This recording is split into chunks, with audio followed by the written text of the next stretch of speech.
ایسا بہترین دن تمہاری زندگی میں کبھی نہیں آیا، سب سے بہترین دن تمہارے لیے یہ ہے۔ اس بہترین دن کا خوشخبری مبارکباد سنو کہ اللہ نے تمہاری توبہ قبول فرما لی۔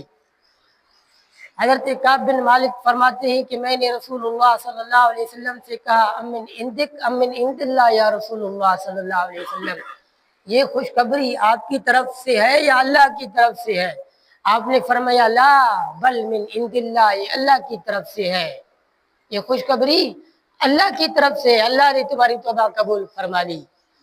حضرت کعب بن مالک فرماتے ہیں کہ میں نے کہا یا رسول اللہ صلی اللہ علیہ وسلم، جس اللہ نے میری توبہ قبول کر لی، میری توبہ کی تکمیل یہ ہے کہ جس مال کی وجہ سے میں جہاد سے روکا رہا، جس مال کی وجہ سے میں جہاد پہ نہیں جا سکا، وہ سارا مال اللہ کے راستے میں صدقہ، بالکل فقیر ہو جاؤں گا، بالکل زیرو ہو جاؤں گا، کچھ بھی نہیں چھوڑوں گا، یہ سب کچھ آپ کے حوالے، جہاں چاہے خرچ کر لیں۔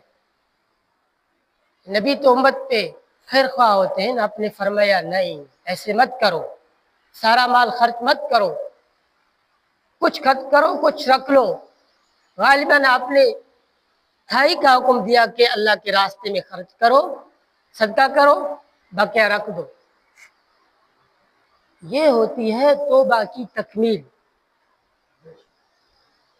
ہاں، صحابہ کی توبہ کی تکمیل دیکھو، ایک ہماری توبہ الامان والحفیظ، ہماری توبہ ایسی سادی ہوتی ہے اور ایسی ڈھیلی ڈھالی توبہ ہوتی ہے، تبھی تو وہ گناہ بار بار ہوتا ہے۔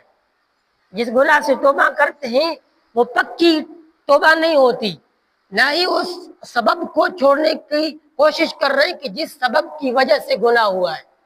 گناہ کو بھی چھوڑنا ہے اور اس سبب کو بھی چھوڑنا ہے جس سبب کی وجہ سے گناہ ہوا ہے۔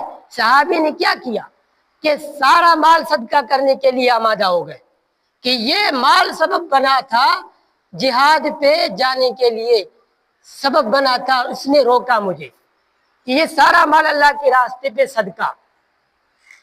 تو جو گناہ کا سبب بنے اس سبب کو بھی چھوڑنا ہے اور پکی توبہ کرنا ہے اور اپنے اوپر جرمانہ لگانا ہے، اپنے نفس کو سزا دینی ہے، پکی توبہ اس کو کہتے ہیں، جس طرح صحابہ کرام کرتے تھے۔ تو اللہ نے ان کا ذکر قرآن میں فرمایا وَعَلَى الثَّلَاثَةِ الَّذِينَ خُلِّفُوا حَتَّى إِذَا ضَاقَتْ عَلَيْهِمُ الْأَرْضُ وَضَاقَتْ عَلَيْهِمْ أَنفُسُهُمْ، اللہ فرماتے ہیں کہ جب ان تینوں کا معاملہ مؤخر کر دیا گیا کہ یہاں تک کہ ان پر زمین اپنی وسعت کی باوجود تنگ ہو گئی، وہ اپنی جانوں پہ خود تنگ آ گئے تھے، تو اللہ نے ان پر رحم کیا اور ان کی توبہ کو قبول فرمایا۔ اس طرح توبہ کرنی چاہیے۔ اللہ سے دعا ہے کہ اللہ عمل کرنے کی توفیق